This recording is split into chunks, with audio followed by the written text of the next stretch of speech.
I'm Soledad O'Brien. Welcome to Matter of Fact. The Senate is back in session. Members have lots of unfinished business before the midterms. The top priority for Republicans, getting Brett Kavanaugh confirmed as the next U.S. Supreme Court justice. Republicans want him sworn in by October 1st, when the high court begins its new term. Democrats say they're being forced to make a rush to judgment. At least 49 of 51 Republican senators have said they will vote to confirm Kavanaugh. Senator Ben Cardin is a Democrat from the state of Maryland. It's nice to have you with us today, sir. So Kavanaugh could be confirmed without any Democratic support at all. You have 51 Republican senators, let's say 50, depending on how Senator McCain is able to participate or not. So you'd have to flip one Republican, maybe two. You have 3 Democrats who are in red states, who are up for re-election, who have signaled that they'd support Kavanaugh. So you might have to flip 4 people in order to block Kavanaugh being appointed to the U.S. Supreme Court. What is the strategy from the Democrats' perspective right now? I think, first, our strategy is to find out more information about Judge Kavanaugh. It's somewhat shocking, and the American people should really be concerned that the Republican leadership are shielding Judge Kavanaugh from producing records while he was in the White House, records that are critically important for us to understand his position on national security issues, his position on privacy, his positions on internal investigations, those type of matters that are important for us to know and the American people to know. So I think our first strategy is that we want complete transparency.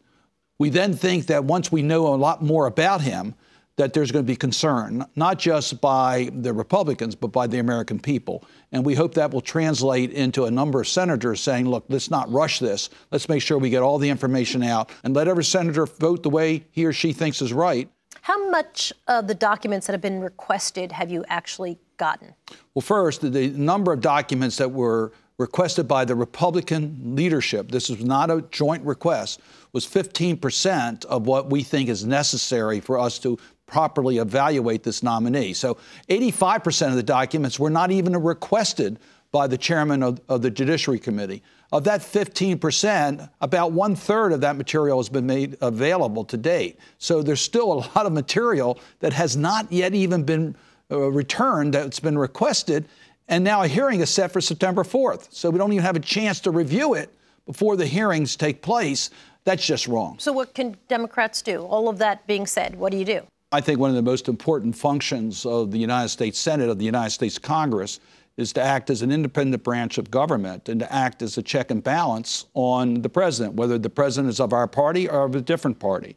And I was proud of the fact that the United States Senate led legislation I helped draft that changed the course in regards to the president's negotiations with Russia. We passed a major bill that took away some of the power of the president in foreign policy. So we have acted.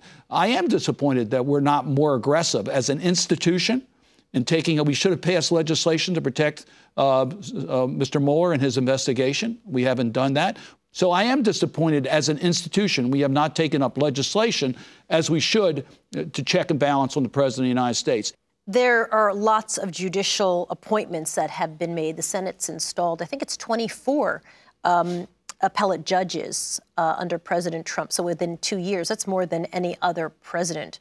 I would guess if you and I went out into the street here in Washington, D.C. and polled random people walking by, they would shrug their shoulders and not care that appellate judges are being appointed at a rapid pace. Why should they care?